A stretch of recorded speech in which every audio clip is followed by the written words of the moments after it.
Bonjour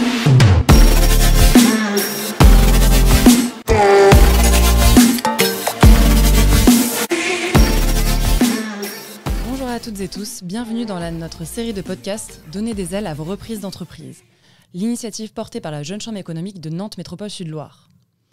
Ici, on parle d'entrepreneuriat au féminin et plus spécifiquement de reprise d'entreprise. Un sujet encore trop peu porté, exploré par les femmes. Pourquoi ? Parce que seulement 30% des reprises d'entreprises sont portées par des femmes. Avec cette série, notre objectif est simple. Partager des parcours inspirants, des conseils concrets et surtout, montrer que la reprise d'entreprise est faite pour toutes les femmes. Aujourd'hui, nous sommes ravis de recevoir Nadège Anselme, présidente depuis 12 ans de l'entreprise Les Mécamiens, anciennement Mécam Prototype. Je suis Agathe Wiedmann, membre de la Jeune Chambre économique de Nantes Métropole Sud-Loire, et on va plonger ensemble dans le monde passionnant, mais parfois complexe, de la reprise d'entreprise au féminin. Donc bonjour Nadège, merci d'avoir accepté cette interview de ce podcast. Donc ma première question... Bonjour Agathe, merci de m'accueillir. Avec plaisir. Bonjour à tous. Première question, est-ce que vous pouvez vous présenter en quelques mots pour nos auditeurs et auditrices, s'il vous plaît ? Très bien, volontiers. Bonsoir à tous. Je m'appelle Nadège Anselme Coad, j'ai 58 ans et j'ai eu le bonheur de reprendre il y a 12 ans dans une semaine une entreprise à la Chapelle-Basse-Mer qui s'appelle Mécam 44 et dont nous venons de célébrer les 30 ans et qu'on a maintenant renommé Les Mécamiens. Et cette entreprise est une entreprise de métallurgie, une vingtaine de salariés, 3 millions d'euros de chiffre d'affaires. Lorsque j'ai repris l'entreprise, elle était très centrée prototype automobile et nous l'avons diversifiée dans de nombreux secteurs d'activité, le spatial, l'aéronautique, le luxe, l'industrie, le médical, pour n'en citer que quelques-uns. Et nous faisons désormais le développement et la fabrication de petites et moyennes séries de pièces en emboutissage. Donc c'est un process de transformation à froid du métal et nous travaillons en priorité l'inox, l'aluminium, ainsi que l'acier et un peu le titane et le cuivre. Eh bien, c'est une large gamme et que je pense que pas beaucoup de personnes connaissent. Donc là, ça va être très, très intéressant pour nos auditeurs et auditrices, en effet. Et j'avais oublié de vous souhaiter un joyeux anniversaire, parce qu'en effet, ça fait 2 anniversaires, les 30 ans cette année et vos 12 ans de reprise. Donc, on aurait aimé savoir qu'est-ce qui vous a poussé à reprendre cette entreprise. Comment est-ce que vous l'avez connue ? Quelles ont été les premières étapes ? Alors, ce qui m'a poussée à reprendre une entreprise, déjà peut-être, c'est la volonté de contribuer à ma modeste place, mais contribuer activement à redéployer l'emploi industriel en France. J'ai été estomaquée par Serge Turuc, le PDG de l'époque d'Alstom, qui avait un concept que je trouvais absurde et que tout le monde trouvait comme... magnifique, qui était les entreprises fabless. Donc nous, en Europe, on fera la conception et la commercialisation et on aura des pays qui produiront en tongs à bas coût. Je caricature à peine le propos, c'était ça. Et donc, en fait, l'idée, c'était de dire la désindustrialisation française est une fatalité. Et moi, ça me hérissait, alors que je n'étais pas ingénieure, je n'ai pas fait de parcours technique, moi, j'ai fait plutôt un parcours commercial. Mais j'ai eu cette volonté de m'inscrire dans le B2B. Donc à la base, j'étais commerciale et j'ai décidé d'aller m'investir dans le B2B. Et donc j'ai été pendant 10 ans dans le magnifique groupe de l'époque qui s'appelait Péchinet, un groupe d'industrie métallurgique. Et puis, à un moment, l'entreprise a été vendue 1 fois, 2 fois, 3 fois et j'ai souhaité être mise dans le plan social. Ils m'ont mise dans le plan social et là, je me suis dit, qu'est-ce que je vais faire ? Et j'avais vraiment envie de contribuer, mais très activement, à développer une TPE avec un métier de niche très particulier. Donc les premières étapes, c'était l'une de vos questions, Agathe, c'est comment est-ce qu'on s'y prend pour la reprise d'entreprise ? Moi, je suis partie avec 0 réseau et il y a un magnifique salon qui s'appelle le Salon des entrepreneurs qui se tient à l'automne. À Nantes et dans différentes régions de France. Et sur 3 jours, j'ai découvert le système du rachat par levier d'une entreprise, le leverage buyout. Et j'ai découvert un écosystème formidable avec le réseau Entreprendre, la BPI, etc. Et je me suis dit, je vais reprendre une entreprise. Voilà. Et ça m'a pris 2 ans et 2 semaines de travail à temps plein entre je vais reprendre une entreprise et bonjour, je suis votre nouvelle patronne. Quel parcours. Et vous aviez quel poste pour... vous parliez de commerce à la base. Vous avez une formation à l'EDEC. Donc, vous aviez quel poste pour pouvoir reprendre une entreprise et travailler tout ce parcours pendant 2 ans et 2 mois pour reprendre le MECAM 44? J'ai eu différents postes. Le premier, j'ai été commerciale. Ensuite, j'ai été directrice export dans des produits laitiers, donc rien à voir avec la métallurgie. Et quand j'ai rejoint le magnifique monde de la métallurgie, j'ai été commerciale, puis compte clé Airbus. Et quand j'ai quitté, j'étais à l'époque, ça s'appelait chef de marché, c'est-à-dire un commercial qui gère une petite équipe, donc manager, on peut dire. Voilà. Très bien. Et là, vous parlez de réseau. Quelles ont été les premières étapes que vous avez pu mettre en place pour aller jusqu'à cette reprise d'entreprise? Alors, la première étape qui est cruciale et que je conseillerais vraiment à toute personne qui veut reprendre une entreprise, c'est de faire la formation CRA-CCI. C'est une formation de 3 semaines. Moi, elle m'a donné un vernis sur tous les aspects juridiques, sociaux, business, la valorisation de l'entreprise, etc. Donc, elle vous donne un vernis. Elle m'a donné aussi un réseau dans lequel piocher pour constituer mon équipe, donc avocat d'affaires, coach pour bien cadrer, faire la lettre de cadrage et bien cadrer son projet, ne pas se tromper sur ce qu'on veut et ce qu'on peut apporter à une entreprise, et puis expert comptable. Et puis aussi un réseau de pairs qui, comme moi, cherchaient une entreprise à reprendre. Et on s'entraide beaucoup pendant ces longs mois où on cherche l'entreprise de nos rêves. Et tout ça, ça a été un processus en plusieurs étapes. Donc là, le réseau, vous parlez de réseau. Quel réseau vous avez pu intégrer? Donc le CRA, c'est avec la CCI. Oui. Mais alors, Initiative Nantes Initiative Nantes, c'est pour les entreprises qui sont plus petites. Moi, je visais de reprendre une entreprise qui avait une vingtaine de salariés à peu près, entre 10 et 30 salariés. Et c'est ce que j'ai repris. Donc ça, c'est le réseau Entreprendre. Mais avant ça, vous pouvez intégrer le réseau Entreprendre lorsque vous avez repris votre entreprise ou que vous êtes sur le point de... Mais avant ça, le réseau dont je parlais, c'est tout le réseau des repreneurs, le réseau des intermédiaires, des experts comptables, des avocats d'affaires, et puis des dirigeants de la région. Et c'est comme ça que j'ai trouvé mon entreprise. Moi, c'est avec un cercle de réseaux professionnels construit ex nihilo. Donc, je m'adresse à chacun et chacune, même si vous avez 0 réseau. Un réseau, ça se construit. Et donc, vous avez un premier contact. Ce qu'il y a, c'est qu'il faut l'entretenir et le respecter, ce réseau. Et prendre conscience aussi qu'on peut apporter des choses quand on a un échange qui est bilatéral et pas seulement sur « Bonjour, je voudrais reprendre une entreprise, est-ce que vous connaissez une entreprise à vendre ?» Voilà. Ça, c'est pas c'est pas un réseau, ça s'appelle prendre exactement. Sans échange. Et donc, en fait, en travaillant ce réseau, au bout du 5e cercle, c'est un premier qui m'envoyait vers un autre, eh bien, je suis tombée sur quelqu'un dont je visitais l'entreprise, il venait de prendre des parts et je trouvais cette entreprise super intéressante. Et donc, pendant 2 heures, on a parlé de sa boîte, de son process, etc. Et je trouvais vraiment ça absolument fascinant. Et puis, les 20 dernières minutes, je lui ai présenté ma lettre de cadrage en disant, voilà, moi, je cherche une boîte à reprendre. Est-ce que vous en connaîtriez une? Et il m'a dit, mais je la connais, la boîte qu'il vous faut. Il a écouté mon projet, il a lu ma lettre de cadrage, et il m'a dit, c'est MECAM 44, j'ai failli la reprendre il y a 2 ans. Et puis, finalement, le cédant n'était pas prêt à vendre. Et il m'a rappelé, il y a 2 mois, il est prêt à vendre. Donc, la boîte, elle est sur le marché. Et donc, j'étais l'une des premières sur la ligne de départ. Et c'est ce qu'on appelle le marché caché. Alors moi, je trouvais ça très, très frustrant parce qu'on vous dit 90% des reprises d'entreprises se font par le réseau, le marché caché. Vous dites, mais il est où le marché caché? Exactement. Et comment je le trouve? Mais on le trouve en développant des contacts de qualité et sur le long terme. Ça veut dire aussi qu'on respecte son réseau, qu'on remercie les gens qui nous ont mis en contact, qu'on les tient informés du fait qu'on a rencontré telle personne, etc. Et puis petit à petit, vous créez une espèce de boule d'énergie où les gens, quand ils vont se rencontrer, vont dire « Tiens, mais j'ai rencontré quelqu'un. Ah oui, Nadège, oui, tiens, elle cherche une... Ah bah tiens, je pourrais lui parler de ça. Tiens, toc, appelle-la de ma part. » Et voilà, et ça fait boule de neige. Ça se fait. Et l'une des premières étapes aussi, c'est d'oser, j'imagine, oser pousser le pas, la première porte de réseau. Et dans ces réseaux, nous...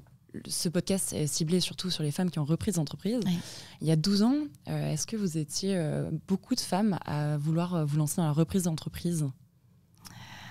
Est-ce que vous Dans ma promo, nous étions au moins 5 sur une promo de 15 personnes. Oui, quand même. Donc, on était sur le tiers dont vous parliez. Voilà, on était minoritaire. Il y a un réseau dont j'ai oublié de parler, qui est très important pour moi, qui l'a été. C'est Business au féminin à Nantes, où j'ai rencontré beaucoup de femmes et certaines qui avaient créé ou repris une entreprise. Et ça m'a vraiment donné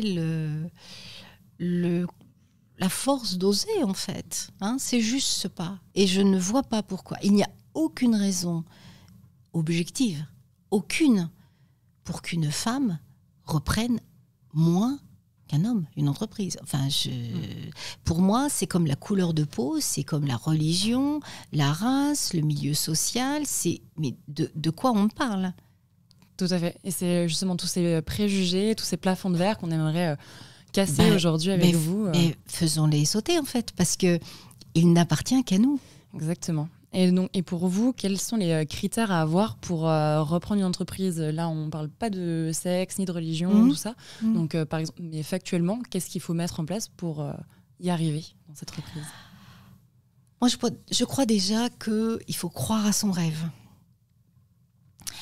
Lorsque vous êtes repreneur d'entreprise, vous passez par des phases magnifiques où vous dites, alors le truc, c'est combien tu as de cibles? Alors, j'ai 6 cibles, super. Sauf que sur les 6, vous en avez 5 qui sont des canards semi-morts, c'est même pas la peine d'en parler. Et puis le 6e, finalement, c'était pas mieux non plus et vous retombez à 0. Et donc, vous avez toujours ce cycle-là de, oh mon Dieu, où ça se fait pas, où le cédant, il n'est pas vraiment prêt à vendre et vous passez 6 mois à vous user sur le projet, etc. Donc, la première, c'est d'avoir... La première force pour moi, c'est d'avoir chevillé au corps votre rêve et d'y croire. Moi, lorsque j'étais au fond du trou, c'est-à-dire avec 0 cible, etc., et que je me disais, mon Dieu, mais mon chômage va finir dans un an, comment je fais si je n'ai pas repris dans un an? Je me disais, je visualisais.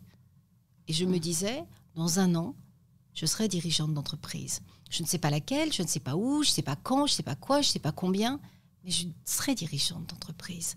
Et du coup, c'est cette force motrice. Les Anglais disent, c'est beaucoup plus puissant que qui veut peut, les Anglais disent « Where there's a will, there's a way ». Là où il y a une volonté, il y a un chemin. Ça, c'est mon motto quotidien. Et quand vous reprenez une entreprise, c'est un projet long terme. Ce qui est difficile, c'est que c'est un CDD, en fait, d'être repreneur. C'est-à-dire que vous devez y mettre toute votre énergie. Et puis, lorsque vous devenez dirigeant, c'est une toute autre aventure qui commence. Et celle-là, de plus long terme. Et du coup, comment est-ce que s'est passé ce début d'aventure, ces premiers pas dans la reprise? Est-ce que vous êtes d'abord allé vous présenter auprès des collaborateurs? Comment s'est passé toutes ces parties-là? Alors, j'ai vu quelques collaborateurs avant de signer. Et c'était très limité, j'en ai vu 2. Les autres, je les ai croisés, j'ai eu des premiers sourires, je me souviens du premier sourire de Christophe, je me souviens de Jean-Michel, je me souviens... Voilà, les premiers dont j'ai mémorisé le nom, en leur disant à demain, monsieur Untel. Voilà. Et puis, il y a le lundi matin ou le mardi matin à 7h15, où vous allez vous présenter à l'équipe et vous devez soudain... avoir la posture du dirigeant alors que vous n'êtes pas encore dirigeant dans votre tête. Enfin, ça fait 2 ans que vous êtes repreneur. Voilà. Et c'est un exercice de foi, de confiance mutuelle, d'honnêteté, de sincérité, de courage, de dire on va y aller ensemble et j'ai besoin de vous, j'ai envie de vous emmener quelque part. D'abord, je vais juste voir ce que vous faites, comment vous le faites, apprendre de vous, vous écouter, vous regarder, et puis après, on va construire ensemble l'aventure. Tout à fait, c'est une aventure humaine avant tout, de ce que j'entends. Est-ce que vous pouvez décrire, c'est des humains que vous avez rencontrés, des techniques, et vous êtes d'abord posé des questions? Enfin, vous leur avez posé des questions avant de vous imposer une manière de diriger. Alors, c'est important pour vous? C'est essentiel et je ne pense pas que j'ai imposé de manière de diriger. J'ai voulu façonner la culture au plus proche des valeurs qui me semblent importantes, qui sont des valeurs de on progresse ensemble, on cherche pas nous on a plus que le droit à l'erreur, c'est-à-dire que celui qui fait pas d'erreur chez nous, ça veut dire qu'il essaye jamais, quoi. Donc ce serait incongru. On s'entraide, on a des valeurs de courage aussi parce que c'est difficile d'être en entreprise, c'est difficile de diriger une entreprise, mais c'est difficile aussi d'être salarié d'une TPE parce que vous avez les aléas. Tantôt il n'y a pas assez de travail, tantôt il y a trop de travail, tantôt il n'y a pas assez de projets, tantôt vous avez des projets énormes qui vous impressionnent, vous ne savez pas par quel vous les prendre en tant que salarié. Et donc c'est une histoire aussi de courage. Les valeurs que moi j'ai voulu mettre au cœur des Mécamiens, c'est des valeurs de on va y aller ensemble. Et alors ce n'est pas... Blanche-Neige fait de la métallurgie, ça n'a rien de... je cherche le mot, pas d'idéal, d'illusoire. C'est juste une déclaration d'intention de dire on va avoir des moments exaltants à construire ensemble, ça c'est assez facile, même si c'est très sollicitant. Et on va aussi avoir des moments plus difficiles. Ces moments-là, on essaye de les passer ensemble. Et justement, voilà. Est-ce que à des moments vous vous êtes dit mais qu'est-ce que je fais, dans quoi est-ce que je me suis embarquée et comment est-ce que vous avez fait pour rebondir Est-ce que c'est votre entourage, est-ce que c'est l'équipe, comment ça s'est passé dans ces moments? En 12 ans, je ne me suis jamais posé cette question-là plus d'une fois. Et la fois, je peux vous la décrire très précisément, c'était un soir, je traverse l'atelier dans le noir toute seule, je cherchais le sédant et je retournais au bureau et tout l'atelier était éteint et j'entends mes talons qui claquent, tac, tac, tac, tac, et je regarde, je me dis cette machine, je ne sais pas ce que c'est, ça, je ne sais pas ce que c'est, ce matériau, je ne sais pas ce que c'est. Je me suis arrêtée, j'ai été saisie d'une panique dans le ventre, de me dire mais qu'est-ce que tu fais là ? Ouais, très viscéral. Et je me suis dit, est-ce que tu es sûre que c'est ça que tu veux ? Et la réponse, elle est venue, mais énorme, évidente, instantanée. Oui. Et j'ai repris ma route, tac, tac, tac, tac. Et depuis, je ne me suis plus posé la question. Et vous n'êtes pas arrêté. Vous continuez. Non, on ne peut pas s'arrêter. Bah non, c'est comme ça. Je ne connais pas un dirigeant qui vous dira, là on est bien, on va s'arrêter un petit coup. Ouais. Non, c'est l'environnement. Et là, les concurrents qui travaillent très bien aussi, les clients qui sont très exigeants, qui changent, qui ont leurs envies, leurs contraintes, leurs projets, nous font aller de l'avant. Et puis, nos envies aussi à nous d'aller intégrer des nouveaux métiers, d'aller apprendre d'autres choses. On ne s'arrête jamais. Sinon, on s'ennuierait. Complètement. Toujours être dans le mouvement et on avance comme ça. Est-ce que vous... En tant que dirigeante, en tant que personne qui a repris une entreprise, est-ce que pour vous, l'entourage est important d'avoir un socle est-ce que vous avez des conseils un entourage qui vous a soutenu, vous a accompagné, en plus du réseau ? Oui. Parce que le réseau, on entend que c'est une part très, très importante de cette entreprise. Je vous ai parlé du réseau de manière globale. Le réseau Entreprendre, lui, est très spécifique. Et m'a beaucoup aidé, mais peut-être qu'on y reviendra. Sur votre question de l'entourage, que vous soyez homme ou femme, blanc, bleu, vert, noir, jaune ou plus si affinité, l'essentiel, c'est que vous ne soyez pas seul dans cette aventure, c'est-à-dire que vous ne pouvez pas entreprendre, créer ou reprendre si votre conjoint, votre compagnon n'est pas d'accord, ça c'est une évidence, et un soutien. Parce qu'il va y avoir des nuits courtes, parce qu'il va y avoir des questionnements, parce qu'il va y avoir je travaille le week-end, des doutes, des envolées. Et donc, il vous faut un entourage qui est prêt à ce que vous soyez sursollicité pendant un bon moment, et puis qui puisse aussi de temps en temps, vous stabiliser, vous aider à prendre du recul, à voir d'autres choses. Parce que moi, je sais que les premiers temps, quand on me disait « Bonjour, comment vas-tu ?», on se prenait 20 minutes de tunnel de ma boîte, et la trésor, et le business, etc. Et la personne avait complètement disparu derrière l'entreprise, les mécamiens. Non, c'est intéressant d'avoir les deux. Enfin, c'est plus qu'intéressant, c'est nécessaire si on veut construire dans la durée. Et ça, l'entourage doit vous l'apporter. Cette prise de recul, cette nécessité de se dire, il y a deux, il y a vous, il y a l'entreprise, et ensemble, ce que vous pouvez faire, c'est nécessaire. C'est ça. Et là, vous dites qu'on soit de n'importe quelle couleur, sexe, etc., on peut reprendre. Et pour vous, pourquoi est-ce qu'il y a que 30% de femmes qui reprennent des entreprises actuellement en France? Est-ce que vous avez une explication? Il faut y aller, les filles. Non, mais c'est juste qu'on n'ose pas. C'est le plafond de verre, ou je sais pas. Moi, je vais dire un secret aux femmes qui nous écoutent. Les filles, c'est un méga avantage d'être une femme aujourd'hui, quand on crée, quand on reprend une entreprise. Parce que comme on est peu nombreuses, et du coup, on a un réseau de bienveillance autour de nous, et puis une résonance. Du coup, voyez, on nous invite pour témoigner en tant que femme et en tant que dirigeant. Et on a c'est un véritable avantage. Enfin, moi, je ne changerai de genre pour rien au monde. C'est bon à savoir. C'est clair. Et vous parlez d'inconvénients. Vous, c'était une évidence de faire une reprise d'entreprise plutôt que d'en créer une, ou vous êtes posé la question, vous êtes justement allé à ce salon. C'est à quel moment vous avez fait la bascule? C'était une évidence. Parce que je n'avais pas l'idée de création. Alors, j'avais l'envie. J'avais l'envie.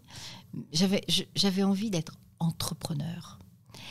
Et comme je voulais défendre l'industrie et que je ne suis pas technicienne, je me suis dit, c'est pas moi qui vais développer un nouveau process ou autre. Donc, je vais développer, et comme j'aime développer commercialement, je vais reprendre une entreprise existante. Et puis, je trouve que c'est beau. Une entreprise, elle a son histoire avant vous, elle a son histoire avec vous, puis elle aura son histoire après vous. Et c'est chouette de savoir qu'on va contribuer du mieux qu'on peut pendant toutes ces années, et que ce ne sera qu'une partie de la vie de l'entreprise. Et tant mieux que la vie de l'entreprise, il y en a une avant et qu'il y en a une après. Moi, je trouve que c'est chouette, même philosophiquement, en fait. Donc moi, j'ai toujours été beaucoup plus tentée par la reprise, parce que je me suis dit, je vais prendre quelque chose. Alors, je voulais un métier de niche, je voulais des savoir-faire très spécifiques, avec un potentiel de développement commercial important. Je n'ai pas été déçue. Justement, ça me fait une très belle passe. Vous parlez de développement économique. Ça ne faisait pas partie de mes questions à la base, mais je vois que vous avez quand même fait évoluer énormément l'entreprise. Comment est-ce que vous y êtes prise avec les équipes en place pour impulser ce développement, donner cette envie d'aller plus loin dans cette entreprise? Alors ça, c'est une très belle question, Agathe, parce que l'entreprise que j'ai reprise, moi, elle vivait depuis 18 ans sur un système qui fonctionnait magnifiquement. Le commercial, c'était le fax. Il y avait les mêmes clients, un seul marché, l'automobile, et puis on recevait les devis. Ce qui peut être dangereux? Ce qui est dangereux, en fait. L'entreprise était très dépendante. Vous voyez, je dis souvent « on ». Cherchez l'erreur. L'entreprise était très dépendante d'un seul marché, non récurrent les prototypes, d'un seul secteur d'activité, l'automobile, et 2-3 clients. Donc, il ne fallait pas être grand clair pour dire il est important qu'on se diversifie. Je voulais aussi faire des changements. Alors, se diversifier, ça veut dire aller travailler moins l'acier et beaucoup plus l'inox, l'alu, aller vers le luxe, vers l'industrie, vers des choses qu'on n'a jamais faites, et développer la petite et moyenne production. Alors on a fait un petit peu, mais ça change le paradigme de l'entreprise. Tout à fait. Et donc, moi, le subterfuge que j'ai utilisé, mais en fait, je ne m'en suis pas rendu compte, maintenant, je sais qu'on a fait une révolution. Si je leur avais dit, je pense que j'aurais fait peur, et donc j'aurais perdu ou figé beaucoup de monde. on a fait des petits pas. D'accord. Et on a beaucoup accompagné. Je me souviens, la première fois qu'on s'est fait accompagner pour réfléchir collectivement sur la stratégie, on s'est fait accompagner de Pharos Institut, elles étaient 2, et l'équipe les appelait dans mon dos les illuminés, en disant « Ah tiens, là les illuminés qui débarquent ». Parce qu'eux travaillaient ensemble depuis 18 ans, décider des trucs, etc., en se projetant vers l'avenir de que va faire l'entreprise. Jamais ils n'avaient fait ça. Eux, ils étaient au laser, à la presse plieuse ou à la presse d'emboutissage, à l'ajustage des outils, au bureau d'études, mais absolument pas dans le tiens, je vais dessiner demain. Et c'était par la projection, et c'était pas embarqué aussi dans la stratégie de l'entreprise. Alors vous avez souhaité les embarquer jamais. là-dedans. Donc en fait, comment vous faites ça ? Vous faites ça en ayant le courage de le faire, juste ce premier pas, en les accompagnant, en écoutant aussi leur questionnement, qu'est-ce qu'on fait ? Moi, j'en ai qui m'ont dit, de toute façon, j'en ai parlé à ma femme, on n'a jamais fait ça dans aucune entreprise. De façon très fermée. Mais comme ça. Ouais. Ma femme, elle m'a dit, c'est sûr, il n'y a aucune entreprise qui fait ça. Vous trouvez un moyen de reconnecter avec eux. Et reconnecter avec eux, c'est OK. Qu'est-ce qui serait important ? La semaine d'après, il courait dans l'atelier parce qu'il était en train de réparer des trucs dont il avait dit qu'il serait important. Voilà. Courir en sécurité dans l'atelier. Donc, ne pas courir dans l'atelier. Tout à fait. Donc, en fait, c'est comment se connecter. Le boulot d'un dirigeant, c'est projeter l'entreprise demain. Il ne faut pas qu'il oublie qu'il a des équipes et que... il ne faut pas se retourner en se disant mais ils sont tous où ? Non, il faut le faire par étapes. Ça veut dire que même si on impulse un rythme, et on doit toujours impulser un nouveau rythme, pour autant, il faut respecter le fait que nos collaborateurs, ils aient leur chemin de traverse, ils aient leur rythme à eux. Ils iront peut-être pas là, mais ils iront là et c'est déjà... très très bien. Ou en plusieurs étapes, et c'est absolument. Tout à fait d'accord. Absolument. Donc c'est beaucoup d'accompagnement en fait, et d'écoute et d'échange. Et c'est une évidence pour vous de vous faire... donc vous êtes fait accompagner, et vous avez fait accompagner aussi l'entreprise et vous, si j'entends bien. Et comment est-ce que vous avez embarqué les équipes parce que là, de ce que j'ai pu voir sur votre site internet et de vos communications, l'égalité homme-femme est a l'air d'être primordiale au sein de votre entreprise. 50% de femmes, 50-50. Atelier et support en moyenne. Exactement. Il y a d'ailleurs plus de femmes en atelier maintenant que d'hommes. Ouais. On casse les stéréotypes jusqu'au bout avec vous. C'est génial. Non, mais c'est juste naturel en fait. Elles sont aussi compétentes que les hommes. Enfin, franchement, je vois pas le sujet. C'est pas parce que je suis une femme. Il y a pas. Les femmes sont compétentes. Les hommes sont compétents. C'est pareil. Tout à fait, c'est des stéréotypes que potentiellement des gens ont, alors qu'en fait, il faut briser ces barrières. Et heureusement, on est au XXIe siècle. Oh là là, c'était il y a 3 millénaires. Sortons de la caverne, c'est bon. Et comment vous faites pour embarquer quotidiennement vos équipes ? Est-ce que vous avez aussi un objectif de faire grandir l'entreprise, de passer de 20 à plus de collaborateurs et collaboratrices ? Ouais, c'est une belle question ça. On vient de sortir d'un gros projet où on est passé de 1 million d'euros de chiffre d'affaires à 3 millions. On a eu une nouvelle usine qu'on a complètement aménagée. C'est l'équipe qui a défini les flux, c'est chacun qui a défini son espace de travail, etc. Donc, ça y est, on se remet de ce projet-là. Ça c'était en novembre 2022, c'était il y a 2 ans déjà. D'accord, donc ça a pris 2 ans. L'année dernière, cette année, non, il y a 2 mois, on a fêté nos 30 ans. On va revenir dessus aussi, sur vos 30 ans. Et maintenant, c'est quelle est la nouvelle étape qu'on a envie de construire ? Moi, ce que j'ai envie maintenant, c'est d'accélérer le développement de l'entreprise, qu'on aille plus haut, sûrement vers les 5 millions, qu'on structure un peu plus, pour qu'on soit un peu plus comme une petite industrie et qu'on quitte définitivement le gros artisan. Ça, c'est un enjeu important pour nous. Et je vois que la souveraineté, pour vous tient aussi beaucoup à cœur d'avoir cette partie en France qui reste, des savoir-faire, si j'entends... Le Made in France est juste essentiel. Quand on a acheté nos presses, on les a achetées chez Mibidro. Ils sont dans l'est de la France. Eh bien, pour les 765 000 € que nous ont coûté nos 2 presses, on aurait pu en avoir 4 en Espagne. Oui. Mais c'est un choix. Et pourquoi est-ce qu'on l'a fait ? On ne l'a pas fait par juste théorie de souveraineté française, de Made in France. On l'a fait parce qu'on sait ce qu'il y a derrière. Et il y a notamment le SAV, la proximité, la définition du cahier des charges avec des gens qui sont en 2 heures de train chez vous. Voilà. Donc, ce sont des choix qui sont porteurs pour l'entreprise. Et puis, on a été également très accompagnés par les subventions de l'État, qui nous ont vraiment donné un coup de pouce énorme. Et que je remercie parce que, par exemple, la BPI et l'État, avec le plan résilience automobile et industrie du futur, nous ont donné des ailes pour nous doter d'un parc machine qui nous a fait avancer de 20 ans en 2 ans, quoi. Donc, je ne sais plus quelle était votre question de base. La souveraineté. La souveraineté. Vous êtes complètement dedans. Le Made in France, pour nous, c'est un choix. C'est aussi un choix avec nos partenaires, nos sous-traitants. 98% de nos fournisseurs ou sous-traitants sont locaux. Et c'est un vrai choix pour nous. On le défend aussi vis-à-vis de nos clients. Donc, moi, je pense qu'il faut être cohérent. On ne peut pas prêcher quelque chose vis-à-vis de nos clients et puis se dire, par exemple, dans mon entreprise, j'allais dire chez moi, dans mon entreprise, nous avons interdiction de commander sur un site avec un Z sur Amazon. On a interdiction. Je refuse qu'on commande sur Amazon depuis des années. Des fois, ils sont embêtés parce qu'ils me disent on le trouve que... Eh ben, on ira ailleurs. Et on trouvera autre chose. C'est des choix.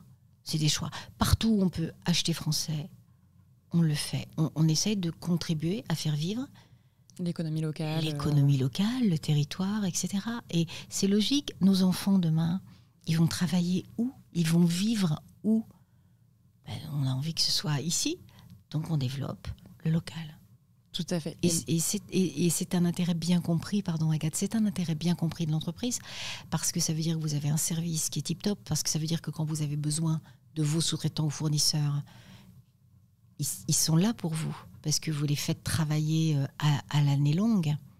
Donc finalement, vous en retirez des bénéfices collatéraux qui sont important, énorme pour l'entreprise. Ça permet de fidéliser en quelque sorte aussi vos clients. Et pour autant, est-ce que c'est pas compliqué d'embarquer les personnes qui vous aident à financer, de dire voilà, en France, ça nous coûte 2 fois plus cher qu'en Espagne. Par contre, est-ce qu'ils entendent l'argument de on veut rester en France parce qu'il y a tous ces services, tout ce que vous venez de dire, ou c'est un peu compliqué de les embarquer? Alors, je ne l'ai pas dit aux banques. Parce que c'était mon choix. Et je pense que c'était un choix intelligent pour l'entreprise. Ça tombe bien, on n'avait pas besoin de 4 presses, on n'en avait besoin que de 2. Mais on a besoin de presses et de matériel qui sont fiables. Donc ça, c'est facile pour un dirigeant de signer, vous savez, de faire le chèque, la signature en bas à droite du devis. Mais après, l'entreprise, elle va vivre pendant 20 ans avec ce matériel-là, 10 ans, 15 ans, 20 ans. Donc, c'est des choix qu'on ne fait pas à la légère. Si le Made in France avait été délétère pour nous, je n'aurais pas pris de Made in France, mais il se trouve que c'est le meilleur choix. Donc oui, ça coûte plus cher, mais on sait ce qu'on a derrière. En SAV, en fiabilité, en adaptabilité à notre besoin, et on s'en trouve grandi. Et puis j'ajoute aussi que c'est plutôt vertueux quand on s'adresse aux banques. Et puis, c'est également vertueux, je pense, vis-à-vis de nos clients. Quand on dit à nos clients, mais faites-nous travailler, on est Made in France, que quand ils visitent, on leur dit, ça c'est français, ça, il n'y avait pas en France, on a trouvé en Europe. Là, vous avez une congruence, comme on dit maintenant, une cohérence. Voilà. Et donc, vous bâtissez sur la base de l'authenticité, de la crédibilité, puis j'espère de l'attachement. J'espère. Et comment ça s'est passé, cette reprise avec les clients qui étaient historiques, et comment vous avez travaillé ce développement d'aller chercher de nouveaux clients, nouveaux secteurs d'activité? Parce que la passation, pour beaucoup d'entreprises, le dirigeant, c'est la personne qu'on voit en premier, il l'incarne. Et comment est-ce qu'on fait pour faire cette passation incarnée sans complètement, se détacher auprès des clients historiques et le développer l'entreprise? C'est un travail qui n'est pas évident. Moi, j'ai des clients qui ont eu très peur. Alors, c'est un événement majeur pour une entreprise, une reprise. C'est une crise dans le sens grec, c'est-à-dire kairos. C'est autant une crise qu'une opportunité. C'est un beau mot, ça, kairos. Et donc, c'est un événement majeur pour une entreprise. Vous avez des clients. Je me souviens, il y a un client qui m'a dit, mais enfin, vous êtes une femme, vous avez repris l'entreprise, moi j'ai pas confiance. Bon. Et puis 2 ans plus tard, il était parti. Je savais que sur certains clients, c'était une course contre la montre et qu'il fallait très très vite qu'on se diversifie. C'est très bien d'avoir le feu derrière vous pour courir plus vite. Voilà, ça vous remet en cause. Puis après, comment on y va ? On y est allé. Alors déjà, on a beaucoup travaillé avec les clients existants pour les faire venir dans l'entreprise et on a développer une culture de transparence, on a ouvert nos portes, ce qui était tout à fait nouveau par rapport à avant. Donc on a montré aux clients comment on travaillait, on a co-développé avec eux, et ça nous a vraiment permis d'attacher certains clients. Et puis ensuite, comme on était très dépendant de l'automobile, on a voulu se développer ailleurs. Ça c'est assez courant, on a fait des salons, on a fait la communication de l'entreprise avec un site internet, une brochure qu'il n'y avait pas. Et on a fait beaucoup de présence sur les salons, beaucoup de réseaux. Et puis, petit à petit, vous marquez des points. Je me souviens, en octobre 2015, donc 3 ans après ma reprise, sur un salon, Air Liquide vient nous voir et nous serrer la main pour Ariane 6. Ils sont venus dans l'entreprise et ils nous ont choisis en février 2016. Quand vous avez un client comme ça, qui n'est pas énorme en chiffre d'affaires, mais qui est énorme en technicité, en niveau d'exigence, ça vous donne des ailes, ça vous oblige. Et donc, collectivement, on s'est hissé à ce niveau-là. Et puis après, on a eu Airbus Hélicoptère, maintenant on travaille dans le luxe, on travaille dans le médical. On a un très beau nouveau client aussi dans l'aéronautique, que je n'ai pas le droit de citer. Donc, ces développements, l'un appelle l'autre, en fait. Donc, tout ça est une façon d'embarquer. À chaque fois, de ce que j'entends, c'est vous arrivez à embarquer les équipes, les clients avec de la transparence. On parlait de 30 ans. Là, cette année, vous les fêtez. Oui. Pourquoi avoir choisi de changer de nom à cette... quel a été le cheminement pour en arriver jusque-là pour ces 30 ans ? Dites-moi en plus. Alors, on avait un véhicule de communication qui n'était pas pratique, qui était Mecam 44, qui était très local. 44 quoi ? C'est pas 44 millions, c'est pas 44 milliards, c'est pas 44 salariés, c'est quoi ? Donc c'était très très local. Ensuite, on a dit on va utiliser plutôt Mecam prototype, mais on a développé de la récurrence, donc on était en inadéquation au bout de 12 ans parce que notre stratégie avait donné ses fruits. Et puis Mecam, vous avez plein de Mecam. Quand vous faites Mecam sur Internet, vous en avez plein. Tout à fait. Et qui ne sont pas nous. Et on s'est rendu compte que certains clients suivaient le mauvais Mecam. Donc c'était quand même un petit peu gênant. Et moi, j'avais une vraie réticence parce que j'avais peur de faire peur à l'équipe en leur disant on va changer de nom. Et il se trouve que les Mecamiens, c'est un nom qui est venu de l'équipe. Ça faisait 2 ans qu'ils s'appelaient comme ça entre eux en disant « Oui, mais toi, t'es pas mécamien, toi. C'est pas mécamien de faire ça. Ah bah tiens, ça y est, toi, t'es mécamienne maintenant. Ah, t'es mécamien. » Donc, c'était une façon d'adouber et de dire « Ça y est, tu fais partie des nôtres, de l'équipe. » Et pour ça, le critère, c'est qu'il faut avoir de la technique, faut travailler ensemble, faut en vouloir. C'est pas la pièce qui gagne, c'est nous, etc. Donc, ça, c'est être mécamien et être mécamienne. Et on s'est fait accompagner on a mené une réflexion collective sur la prochaine stratégie de l'entreprise, la prochaine étape. Et dans les groupes auxquels je ne participais pas, il est ressorti que le nom de l'entreprise n'allait pas, qu'on n'allait rien pouvoir... que c'était obsolète maintenant, en fait. On n'allait rien pouvoir construire. C'était pas une rampe de lancement idéale. Et donc, mes préventions à moi, mes craintes sont tombées. Et lorsque on a fait travailler une société pour voir quel nom on allait adopter, ils nous en ont proposé plein. Il n'y en a aucun qui nous faisait vibrer. Et soudain, les Mécamiens. Et là, vous vous dites, mais c'était là depuis toujours, en fait. Voilà. Et les Mécamiens, pour nous, ça veut dire, c'est pas seulement mettre l'équipe et l'humain au centre en tant qu'équipe. C'est ça. C'est qu'on ne fait rien tout seul, qu'on fait ensemble chez nous. Il y a une notion d'entraide.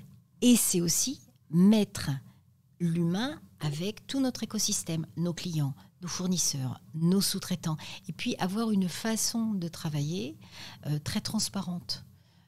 Nous, on essaye d'être extrêmement transparent et extrêmement collaboratif avec nos clients. Quand c'est pas pour nous, quand on va pas être le plus compétitif, on le leur dit. Quand on pense qu'il y a une meilleure voie moins chère dans la gamme et qu'on veut leur faire des propositions qui sont chez nous ou pas chez nous, on les leur fait. Donc on essaie d'avoir cette authenticité, se travailler avec, qui est pas révolutionnaire. Hein. Pour moi, toute entreprise aujourd'hui qui veut réussir doit offrir ça. C'est pour moi la rampe minimale de co-développer et de travailler vraiment avec ses clients.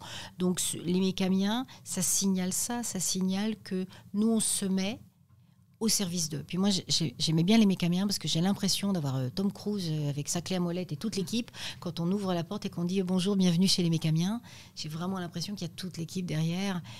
Et c'est ce qui se passe en fait.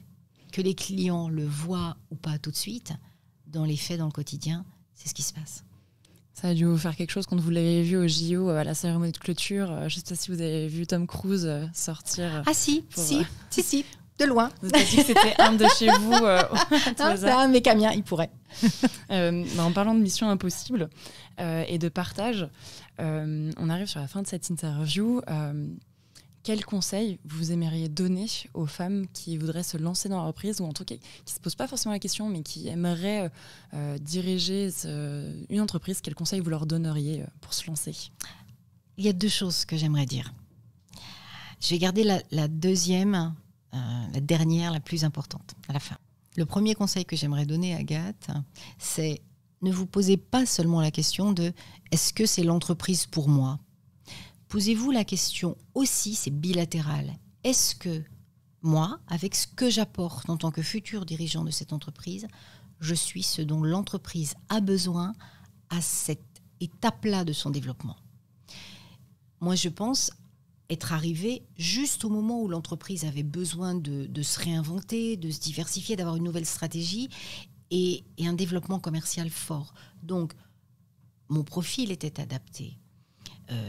Suivant l'histoire de l'entreprise, l'époque que vit l'entreprise, elle va avoir besoin d'un type de dirigeant. Donc, posez-vous cette question bilatérale de « et moi, est-ce que je suis le bon dirigeant ?» dont cette entreprise-là a besoin. Si vous n'êtes pas sûr de la réponse, trouvez une autre cible.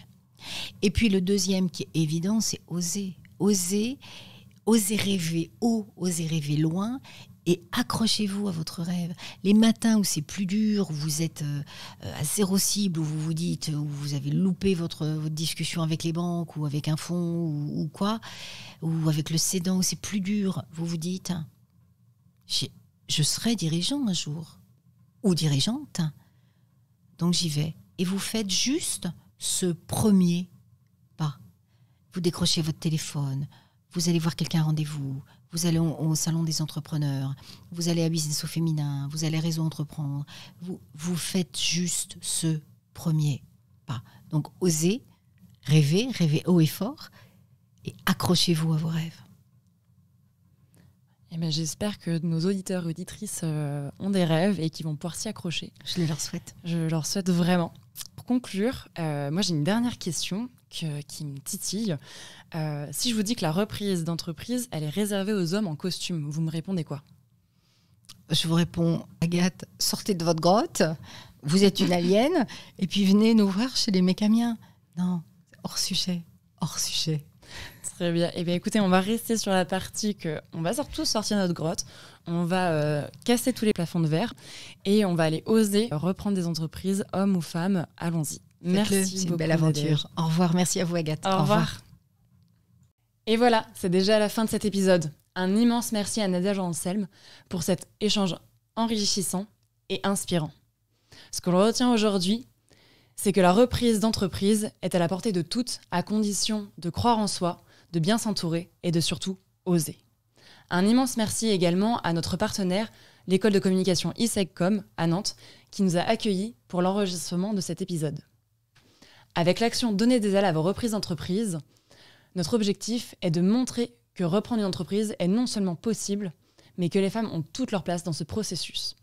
On espère que cet épisode aura donné envie à certaines d'entre vous de se lancer dans cette belle aventure. Et si ce podcast vous a plu, n'hésitez pas à le partager autour de vous et à nous suivre pour découvrir d'autres témoignages et conseils. Pour celles et ceux qui souhaitent aller encore plus loin et s'impliquer concrètement, on vous donne rendez-vous pour nous rejoindre à la Jeune Chambre économique française. Notre association est un véritable laboratoire d'idées avec des membres engagés pour le développement de notre territoire à travers des actions concrètes et d'impact. Ensemble, nous réalisons des projets ambitieux et innovants pour répondre aux enjeux économiques, sociaux et environnementaux de demain. Si vous avez envie de faire la différence et de contribuer à des actions qui comptent, rejoignez-nous. Merci encore à Nadège Ansem pour son témoignage. Merci à vous, auditeurs et auditrices, pour votre fidélité.